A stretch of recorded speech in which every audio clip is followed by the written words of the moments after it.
ഈ മന്ത്രം ജപിച്ചു കഴിഞ്ഞാൽ രോഗങ്ങളിൽ നിന്ന് മുക്തി ഉണ്ടാവും. ഈ വലിയ ധർമ്മദൈവ കോപങ്ങളിൽ നിന്നും നിങ്ങൾക്കൊരു രക്ഷ കിട്ടാനാവും. നമസ്കാരം. ഖണ്ഡാകർണ ദേവനെ പറ്റിയാണ് പറയാൻ പോണത്. കേരളത്തിൻ്റെ ശാക്തേയ ആരാധനാ സമ്പ്രദായത്തിൽ വളരെ പ്രാധാന്യമുള്ള ഒരു ദേവനാണ് ഖണ്ഡാകർണൻ. ഒരു പക്ഷേ ശാക്തേയമായ രീതിയും ശാക്തേയമായ ആരാധനാ സമ്പ്രദായങ്ങളും എല്ലാം ഒരു ശുഷ്കാവസ്ഥയിൽ ആയി മാറിയിട്ടുണ്ടെന്ന് നമുക്കറിയാം. അതുകൊണ്ട് തന്നെ പലപ്പോഴും ഈ ഖണ്ഡാകർണൻ അല്ലെങ്കിൽ വീരഭദ്രൻ തുടങ്ങിയ ദേവതകളുടെ പ്രാധാന്യവും പതുക്കെ പതുക്കെ കുറഞ്ഞു വരുന്നതായിട്ട് നമുക്ക് കാണാം. സത്യത്തിൽ അത് വളരെ ദോഷമാണ്. കാരണം അതിപ്രാചീനമായ ഒരു ആരാധനാ രീതിയാണ് ഈ ശാക്തേയമായ ആരാധനാ സമ്പ്രദായങ്ങൾ. കേരളത്തിലെ ഏതാണ്ട് എല്ലാ വിഭാഗം ജനങ്ങളിലും എല്ലാ തറവാടുകളിലും എല്ലാം വളരെ ശക്തമായി ഉണ്ടായിരുന്ന ഒന്നാണ് ഈ ശാക്തേയ ആരാധനാ രീതികൾ. പ്രത്യേകിച്ച് ഈ ക്ഷേത്രപ്രവേശന വിളംബരത്തിന് മുൻപ് വളരെയധികം പ്രാധാന്യത്തോടുകൂടി ഈ ആരാധനാമൂർത്തികളെ സങ്കല്പിച്ച് ആരാധിച്ച് വരും. ഇങ്ങനെയായിരുന്നു. കാര്യം എല്ലാവർക്കും അന്ന് ക്ഷേത്രത്തിൽ പ്രവേശിക്കാനുള്ള അനുവാദം ഉണ്ടാവാതിരുന്ന ഒരു കാലഘട്ടം.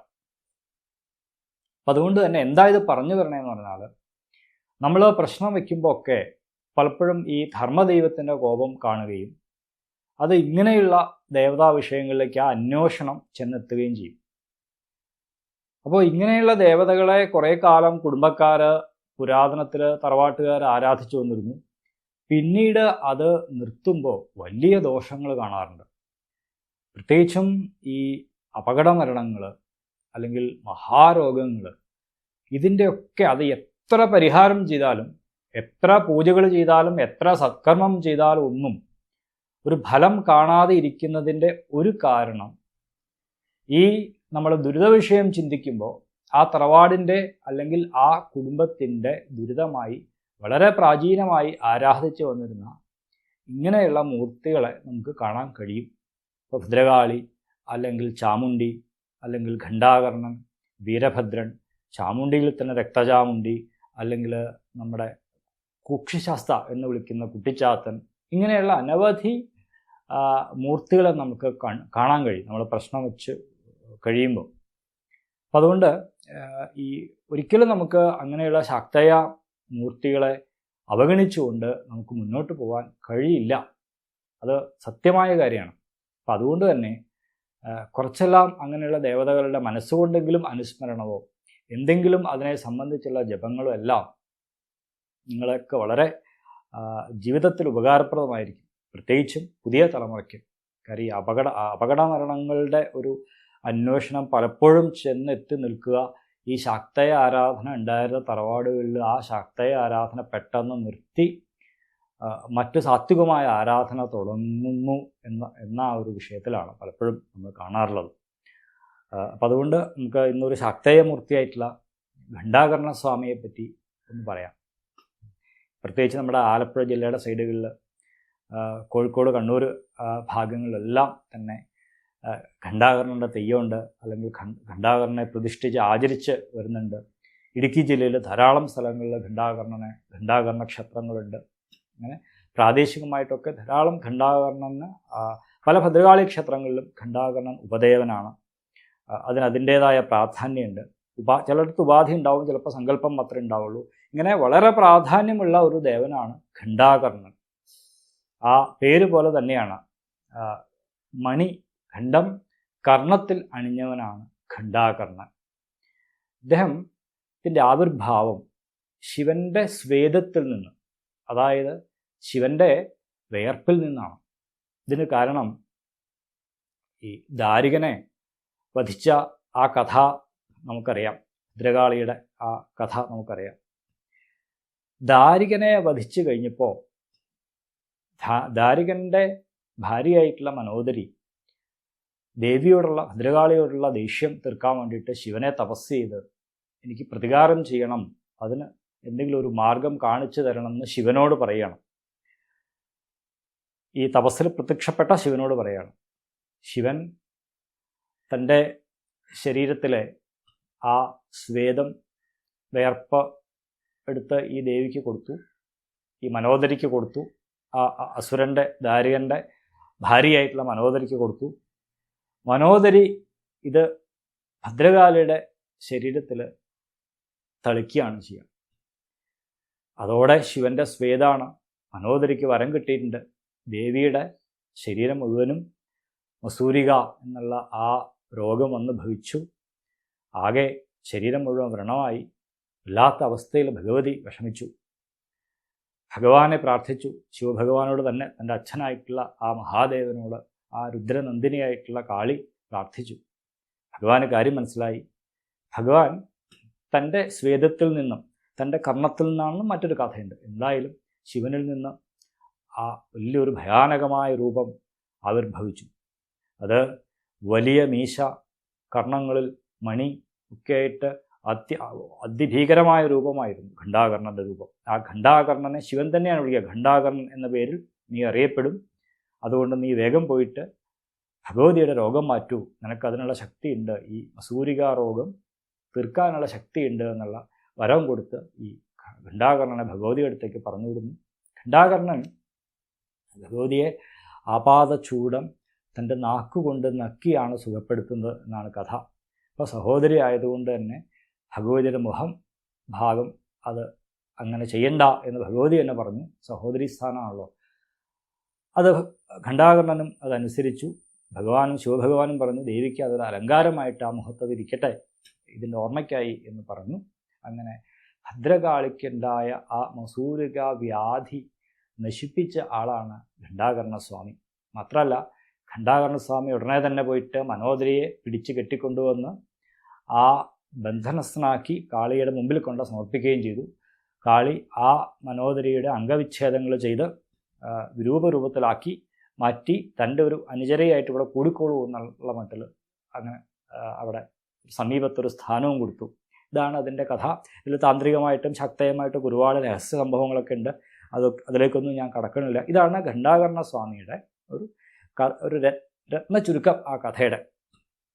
അപ്പോൾ അദ്ദേഹം ഉത്ഭവിച്ചത് ശിവനിൽ നിന്നാണ്. വീരഭദ്രസ്വാമി ശിവൻ്റെ ജട അടിച്ചപ്പോഴുണ്ടായത് നമുക്കറിയാം. സുബ്രഹ്മണ്യസ്വാമി ആ ഭഗവാന്റെ നേത്രത്തിൽ നിന്നാണ് ഉണ്ടായത്. അതുപോലെ ഘണ്ഡാകർണൻ ഉണ്ടായത് ഭഗവാന്റെ സ്വേദത്തിൽ നിന്നാണ്, വിയർപ്പിൽ നിന്നാണ്. നമുക്കറിയാം ഗണപതി ഉണ്ടായത് ശ്രീപാർവതിയുടെ വിയർപ്പിൽ നിന്നാണ് എന്നൊരു കഥയുണ്ടത്. കുങ്കുമം ചാലിച്ചാണ് ഗണപതി ഉണ്ടാക്കിയെന്നുള്ള കഥ നമുക്കറിയാം. അതുപോലെ ഭഗവാന്റെ വിയർപ്പിൽ നിന്നുണ്ടായിട്ടുള്ള ഒരു ദേവനാണ് ഘണ്ഡാകർണസ്വാമി. അത്രയ്ക്ക് പ്രാധാന്യം ആ ദേവന് ഉണ്ട്. കേരളത്തിൻ്റെ പല കുടുംബങ്ങളിലും ഒരു രക്ഷകനായിട്ട് ഈ ദേവനാണ് ഉണ്ടായിരുന്നത്.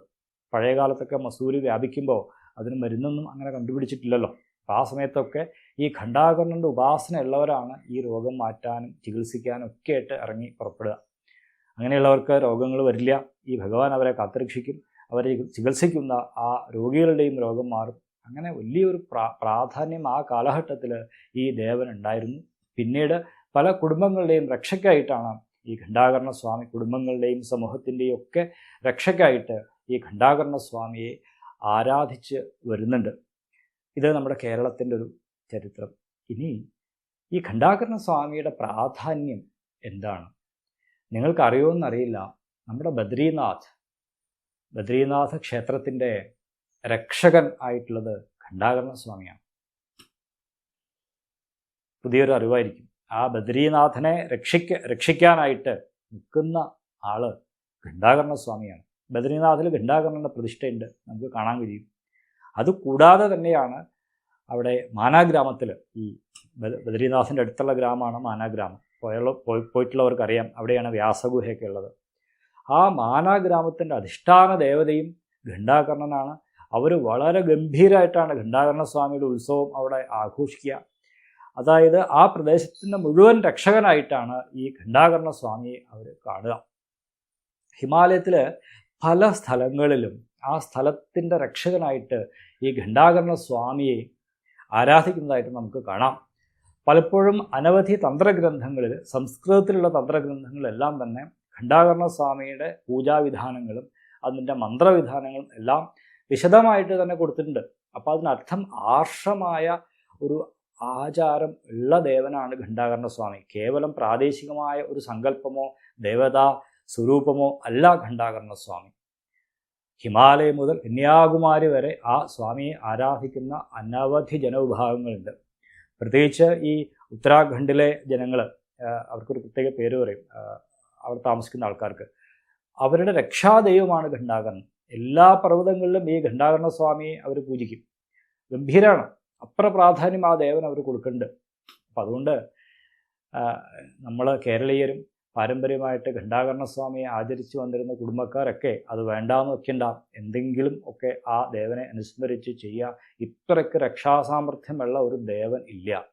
ഭദ്രകാളിയെപ്പോലും രക്ഷിക്കാൻ സമർത്ഥനായിട്ടുള്ള ദേവനാണ് ഘണ്ടാകർണൻ. ഏത് മാറാവ്യാധിയും മാറ്റാൻ കഴിവുള്ള ദേവനാണ് ഘണ്ടാകർണൻ. ആ ദേവനെ നമ്മൾ സ്മരിച്ചുകൊണ്ട് സാധാരണ ഒരു പ്രാവശ്യമെങ്കിലും ആ ദേവനെ സ്മരിച്ച് ഒരു 18 ഈ ഒരു മന്ത്രം ജപിച്ചു കഴിഞ്ഞാൽ വളരെ വിശേഷമാണ്. അത് ഘണ്ടാകർണ മഹാവീര ഭദ്രകാളി സോദര രക്ഷമാം മഹാവീര രുദ്രസ്വേദ സമുദ്ഭവ. അത് എഴുതി കാണിക്കാം. സാധാരണ നമ്മൾ ജപിക്കാറുള്ള മന്ത്രം രുദ്രസ്വേദ സമുദ്ഭവ, അങ്ങനെയാണ്. രുദ്രൻ്റെ സ്വേദത്തിൽ നിന്നും ഉത്ഭവനായിട്ടുള്ള ദേവനാണ്. ഘണ്ടാകർണ മഹാവീര ഭദ്രകാളി സോദര രക്ഷമാ മഹാവീര രുദ്രസ്വേദ സമുദ്ഭവ.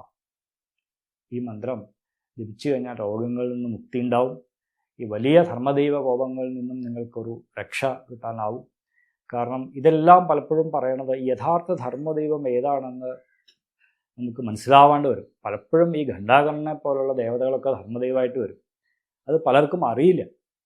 അപ്പോൾ നിങ്ങൾ എവിടെയൊക്കെ സാധാരണ എല്ലാവരും വിചാരം ഒരു ഭഗവതിയായിരിക്കും ധർമ്മദൈവം എന്നാണ്. അങ്ങനെയല്ല. ഭഗവതി മാത്രമല്ല, പല ദേവന്മാരും ധർമ്മദൈവങ്ങളായിട്ട് വരാം. അതുകൊണ്ടാണ് ഇങ്ങനെയുള്ളൊരു അന്വേഷണവും കൂടി വേണം എന്നും ഇങ്ങനെയുള്ളൊരു ദേവനെ നമ്മൾ അനുസ്മരിച്ച് ആചരിക്കണമെന്നും പറയുന്നത്. വളരെയധികം പ്രാധാന്യമുള്ള ദേവനാണ് ഘണ്ടാകർണൻ. ആ ദേവൻ എല്ലാവരെയും രക്ഷിച്ച് എല്ലാവർക്കും നല്ലത് വരട്ടെ. ആ ബദ്രീനാഥിലെ ആ ബദരീശനായിട്ടുള്ള ആ ഭഗവാന്റെ രക്ഷകനായിട്ടും കൂടിയാണ് ആ ഭഗവാൻ അവിടെ വിലാസം ചെയ്യുന്നത്. അത്ര ഒരു മഹാസ്ഥാനത്തിൻ്റെ രക്ഷകനായി നിൽക്കുന്ന അത്രയ്ക്ക് ഒരു മഹാത്മ്യമുള്ള ദേവനാണ് ഘണ്ടാകർണ സ്വാമി. എല്ലാവർക്കും ആ സ്വാമി മംഗളം വരുത്തട്ടെ.